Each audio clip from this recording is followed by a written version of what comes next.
माझा विशाल मिस्त्री. मी 8 वर्षाची आहे. मी तुमच्या समोर एक पात्री सादर करत आहे. 1 2 3 4 5 6.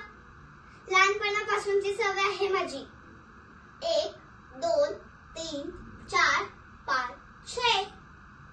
शिट, ही तर मी मगाशीच मोजली होती. बघताय काय, मी खूप हुशार आहे. मला ना शून्याचा पण पाडा म्हणता येतो. पण नको, 0 1 0 0 2 0 0 1 0 0 4 0 0 नाही. म्हणजे शून्याचा पाडा किती कठीण असतो ना. माझी ना एक मैत्रीण आहे गौरी.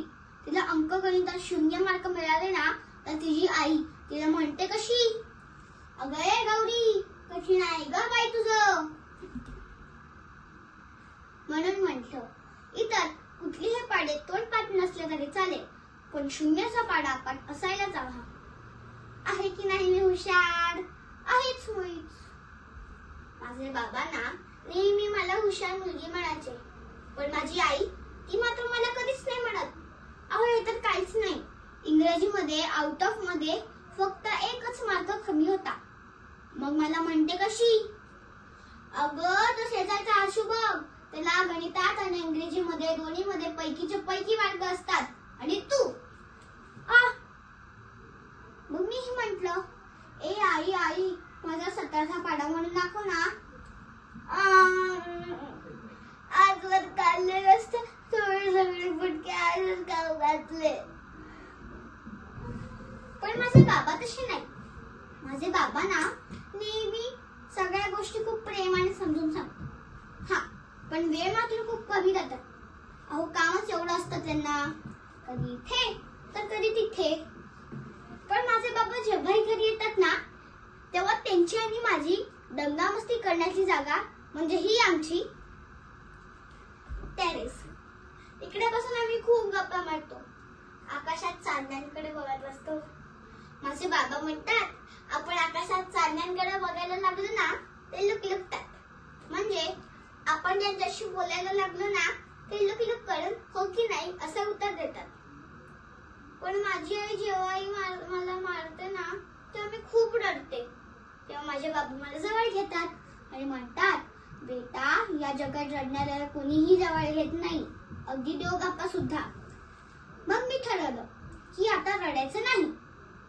हा, म्हणजे देवबाप्पाला मी नाही आवडली तरी चालेल, पण माझ्या बाबांना मी आवडायलाच हवी.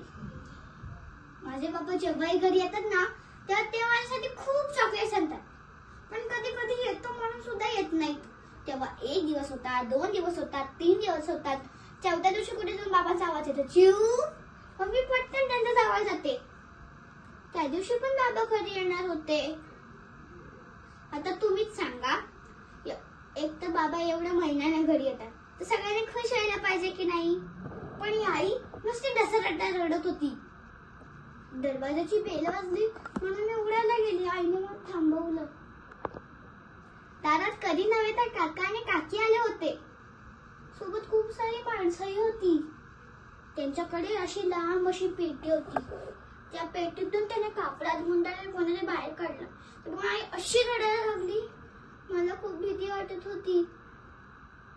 आई अशी का रडते? मला खूप असे प्रश्न पडत होते आणि त्या प्रश्नांचे उत्तर देणे माझे बाबा, काकी थांब ना, मला बाबांशी बोलायचंय, काकी थांब ना. आणि माझ्या बाबांना माझ्या डोळ्यात देखत घेऊन गेले. त्या दिवसापासून आमच्या घरी कोणीच असलं नाही. माझे बाबा नेहमी बोलायचे की सगळ्यांनी हसायचं, पण ही बघा ना नुसतीच रडते. माझे बाबा म्हणतात, लष्कराच्या शिपाईच्या डोळ्यात अश्रू कधीच येऊ नये. ते 2 थेंब जीवघेण्या महापुरासारखे असतात. अश्रू आणि महापूर दोन्ही माणसाला हतबल करतात.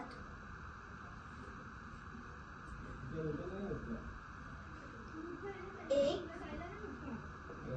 2 3. बाबा,